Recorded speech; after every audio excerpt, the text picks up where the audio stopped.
Hey guys, Dan Heilman back with another Watcher Realms video. We have one of the biggest patches ever announced in the entire game right now going live on Forerunner tomorrow. Let's go through the patch notes. First thing is we have this pretty crazy level here. The daily is insane. I've been trying to do this one with all these arbiters and it's really hard. Anyways, okay, so I've updated my website as always. Let's pull up the website and let's talk about what we got going on. So let me refresh this because I've updated it because it was a little bit weird. There's some typos, there's some formatting issues, and there's some copy and paste accidentally in here.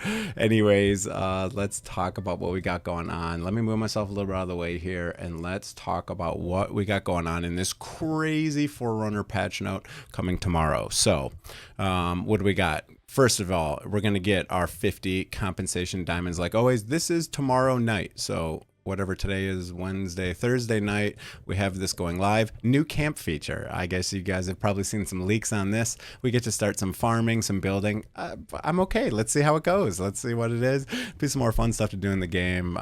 Yeah, 6 new facilities will be added to the camp: lumber mill, mine, farmland, cooking area, harbor, and trading hall. Lumber mill can produce various types of wood, which can be used to upgrade facilities. Cool. If you guys ever played, what is it, Dragon Hunt, that game that was kind of popular. It was like a base builder and you get to build teams and attack other bases, etc.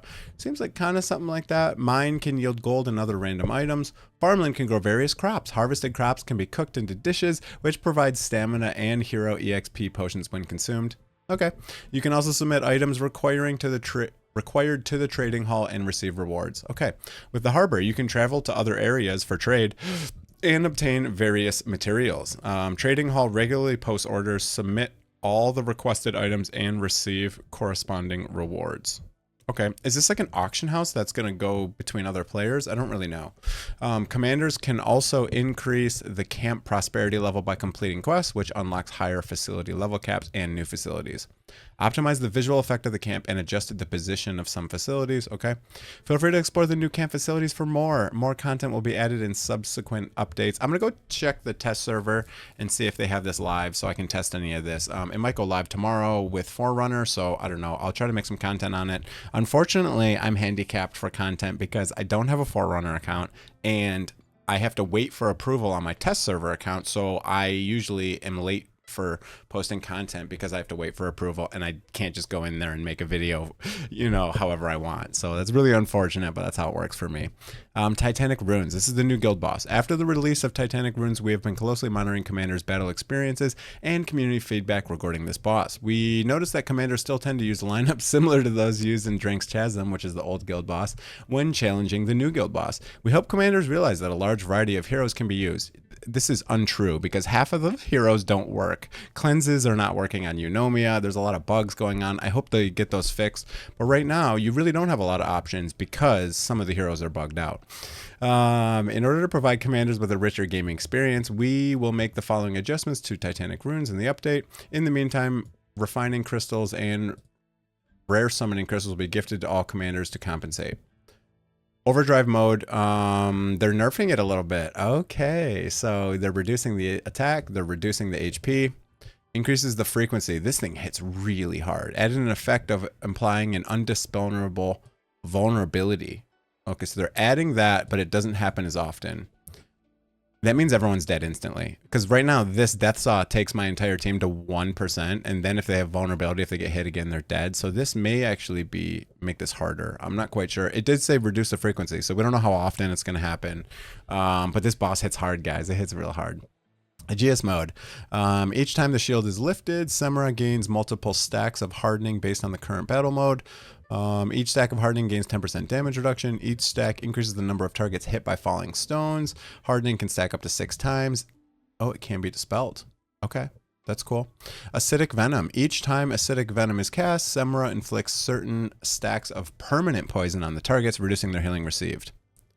Both debuffs are stackable.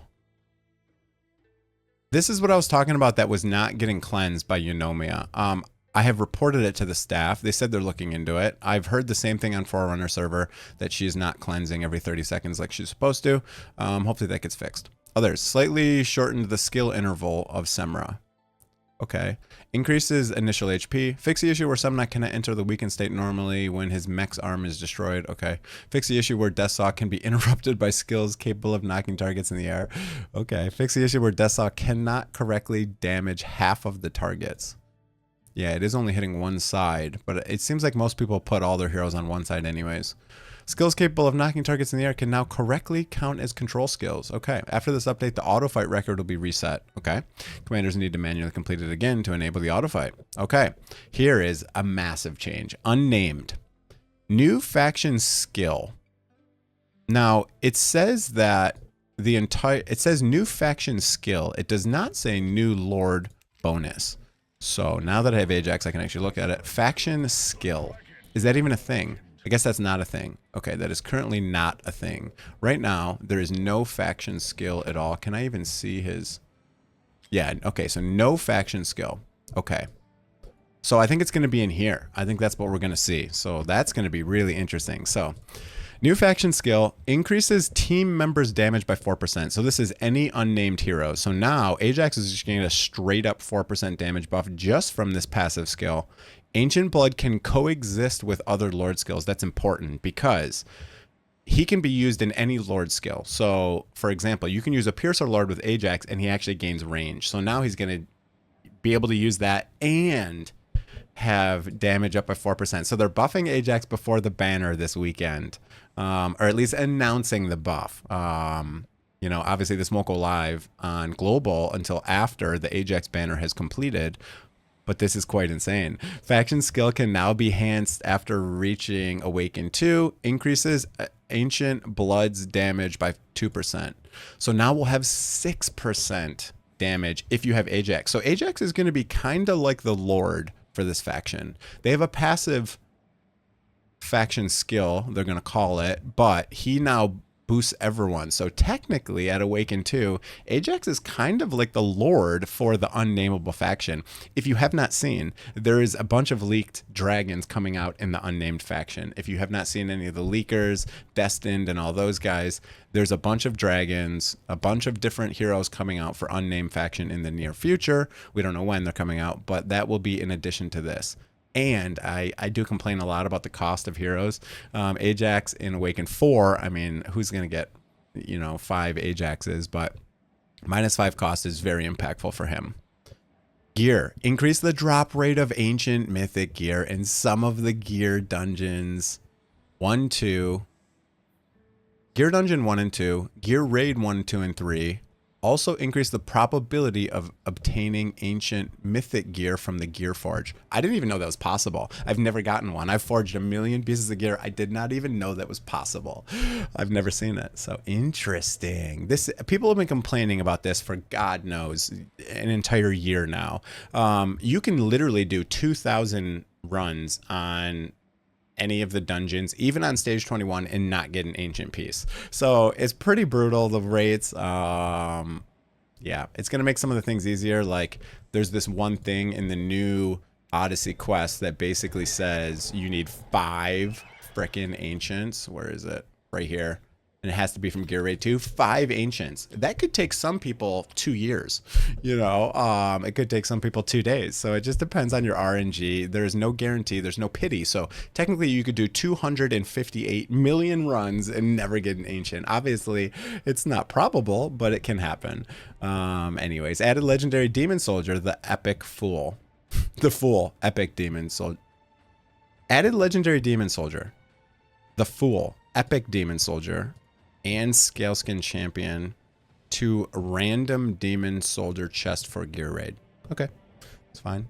I read that, tried to read that a couple times, but we got it in the end. Guild War. The Guild War calculation screen now displays the member contribution ranks. That's good. Before, you never know who does anything, and you got to screenshot it a minute before you know, midnight before it resets. Added quick view feature to Garrison team interface. You can view the opponent's lineups even after exhausting attack temps. That's good that you can look at it. Optimize the contribution for defense and introduced a contribution value for defensive wins. Okay, that's nice. Before it was just like whoever got in there early got the easy teams and got all the wins. Honestly, that's how they did contribution before, and now defensive matters, which is cool. No one's even attacked my new defense. yet. So that's been pretty cool. I'm trying out some new defenses. No one's even attacked mine, I don't think. So that's pretty cool. Has someone attacked me yet? Yep. No one's attacked me. Literally 0 and 0. So I'm trying out some new teams here. No one, I guess everyone's scared to attack me. So that's kind of cool. Optimize personal contribution calculation screen. Okay. Fix an issue where the hero's BP was not up to date when using Quick Affiliate. I had a problem where I used Quick Affiliate and my BP went down. And I was like, what? So that is a bug. I've encountered it. I literally used the Quick Affiliate and my BP went down. So that didn't work that time. Fix the interface transition issue when setting up lineups. Okay, I don't know what that means. Fix an issue where the HP displayed on the calculation screen sometimes does not match the HP displayed on the guild board. Yeah, I've seen that. Friend system. Added a new friend sorting button to sort by offline duration. Good. Instead of having to scroll all the way to the bottom and then delete and then keep scrolling, they're going to allow you to sort it. That's great. Optimize the display effect of the list when selecting friends. Okay. Optimize friend request handling. Requests are now auto-deleted if they're received. Good. I'm sick of having to go in there and clear those. Optimize private message content for friend assist. Okay, whatever. And then we have the gear storage being increased, which I'm super stoked about. I'm having trouble farming because I'm like 900 out of 1,000, and I'm constantly clearing gear out. But yeah, that's cool. I'm also having a problem where when I'm in the background fight, if I delete too much gear, it'll randomly stop my background fight, and I can't figure out why. I don't know if I'm just like timing a delete with right as it's dropping, or I don't know, but I've had it happen a lot where it just randomly stops the background fight, but it doesn't give me a message saying, you know, you're full or you lost a round. It doesn't say anything. It just exits the fight. I've had that happen a lot. What I'll be doing is I'll be sitting here, you know, running a gear raid. I have had a lot of crazy amount of bugs with this background fight. So basically what happens is if I'm in the background fight and I'm sitting here fighting and then I'm in the gear screen and I'm like leveling up gear, getting rid of gear, etc. For some reason, sometimes it'll just cancel my auto run and it doesn't tell me why it did it. So I'll be like in here deleting stuff like this piece of garbage. I'm trying to clean out my inventory. I just have all this stuff that I just got to get rid of. Like this one's pretty bad too. Let's just get rid of it. I don't have a lot of that set, but it is what it is. You know, this is decent for healer, etc. But I'm in here and then it'll randomly cancel my background fight for no reason and it won't tell me why it did it. So I don't know what's going on with that, but that happens randomly. But anyways, that's going to be pretty much it for the video. We went through all of those Forerunner patch notes. I am really excited for some changes to Ajax, my brand new guy. He's going to be maybe a lord. They probably did this because, you know, I put in a bug report and I'm sure a lot of people have said, hey, you have to remove Ajax from pity. He's not a lord. He's not a lord. Just because he has a lord drop rate does not mean he is a lord. He is not a lord. If you'll notice, you go to any lord. Let me find a lord. Here's Pope. If I go to skills, every single lord in the game has a lord skill. So if a hero does not have a lord skill, he is not a lord. So if we go to Ajax, where's his lord skill? It's not there because he's not a lord. And, you know, I talked to the support staff for a while and I'm like, guys, you can't take people's pity for this hero because he's not a lord. But now they're adding the lord skill and his Awaken 2 now is I think is also gaining the increased damage for all of the unnamed factions. So I think he'll keep this 5% and also gain 2% more damage. So then he's technically kind of a lord, I guess, because he boosts the lord skill, but the lord passive, but technically he still won't have a lord skill. So I would still not call him a lord. So I mean, it's probably against the law to have this in writing here. I can't see the ancient banner that says your pity only gets taken from a lord, but that's besides the fact. Anyways, that's going to be it for the video. I am super stoked for these changes. I'm super stoked for the gear slots going up and changes to Ajax and the unnamed faction. That is going to be pretty cool. I'm trying to farm currently demon soldiers for the quest line, and it is not going well. I've done like 300 and I think I've gotten 10 demon soldier shard thingies for this quest. Yeah, I've gotten 10. I've gotten 5 through other means, but not from farming. So this is going to take me forever. This will take me 100 years. But anyways, that's it for the video. Hope you guys enjoyed it. I'm really looking forward to these patch notes. That's freaking awesome. Check out the website as always. I post the patch notes on those websites for you guys really quickly because not everyone has access to those patch notes. That's it. Have a great day, everyone. See you guys. Again, if you want to purchase anything in game, use my link in the description below. Again, I hope you really enjoyed this video. Hit that like button, leave a comment below, hit that subscribe button. It really helps me out. I have not generated any subscribers from this game in months and months and months and months. I think I've actually might even be losing subscribers faster than I get them. So if you do enjoy the content and you're not subscribed, please consider hitting that button. It really helps me out. That's it. Have a great day. See you guys.